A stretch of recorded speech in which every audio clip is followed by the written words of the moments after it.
Hello, এবার হয়েছে তোমাদের শান্তি? কেমন আছেন সবাই?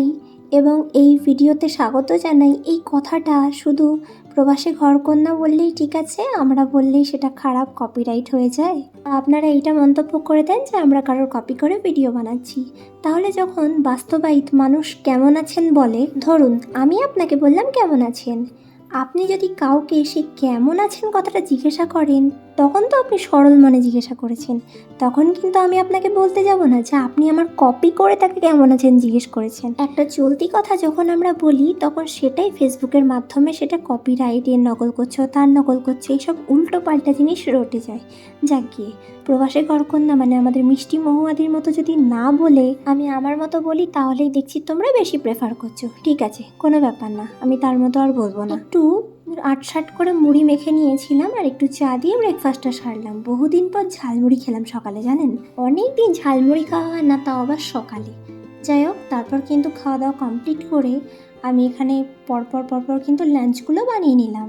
তারপর একটু খেলাম ছাতু। আজকে যে পরিমাণে বৃষ্টি হচ্ছে, আমার কিন্তু অনেক কাজ বাকি, কিন্তু একটা কাজেও আমি বেরোতে পারছি না। সেই সকাল 8টা থেকে বৃষ্টি শুরু হয়েছে কন্টিনিউয়াস, এখন প্রায় দুপুর 12টা বাজতে যায়, মানে বেলা 12টা, এখনও কিন্তু কন্টিনিউয়াস বৃষ্টি পড়েই চলেছে। আর আমাদের রাস্তাগুলোর যে অবস্থা হয়, তোমরা অনেকেই বেলুড়ের যেই পোলটা আছে স্টেশনের নিচে, তো সেই নিচের কথাটা অনেকেই শুনেছো যে প্রচণ্ড জল জমার জন্য ফেমাস এবং একটু বৃষ্টি পড়লে পুরো দীঘার মতো হয়ে যায়।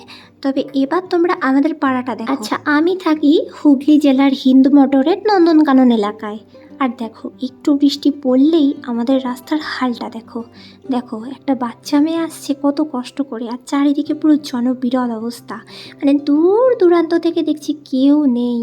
আমার এত অবাক লাগলো, মানে কি বলবো, বর্ষাকাল ভালো লাগে ঠিকই, তবে এই জলের মধ্যে যদি আমি এখন স্কুটিটা নামাই, সেন্সারে জল ঢুকবে, ব্যাস গাড়ি স্টার্টই নেবে না, আরও এক কেলেঙ্কারি হয়ে যাবে।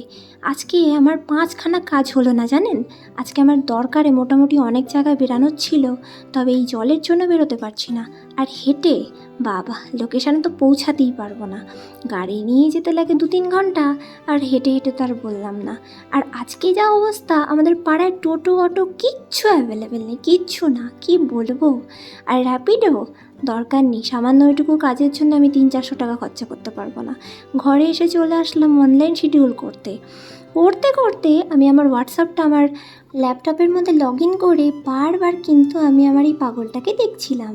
কি বলবো, কাজের ফাঁকেও তো ওর কথাটাই আমার মনে পড়ে, এটা তার জলজ্যান্ত প্রমাণ।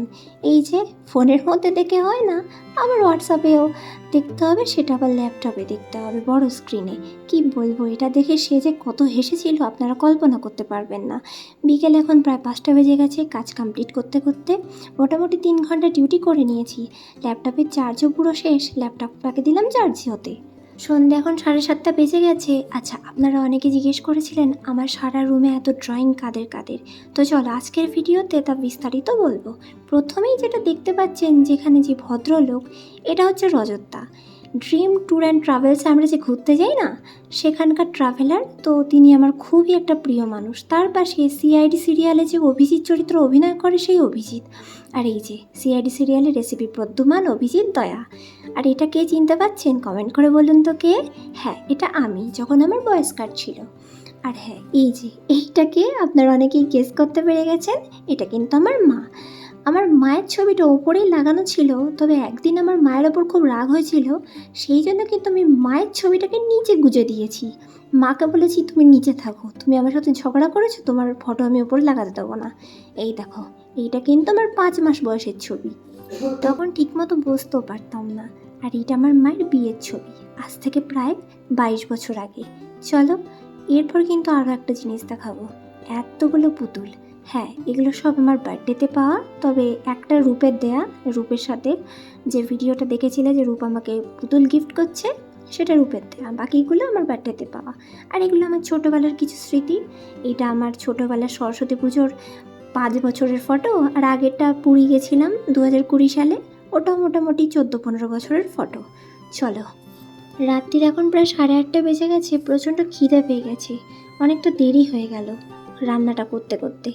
তো চলো, সকালবেলা আমাদের ওল কচু দিয়ে আলু দিয়ে পনির দিয়ে একটা রসা টাইপের হয়েছে, তো সেই পনিরই হাফ বেঁচে গেছিলো, আজকে তাই ভাবলাম চলো পনির মোমো বানানো যাক, সব কিছু এক্সপেরিমেন্ট করি।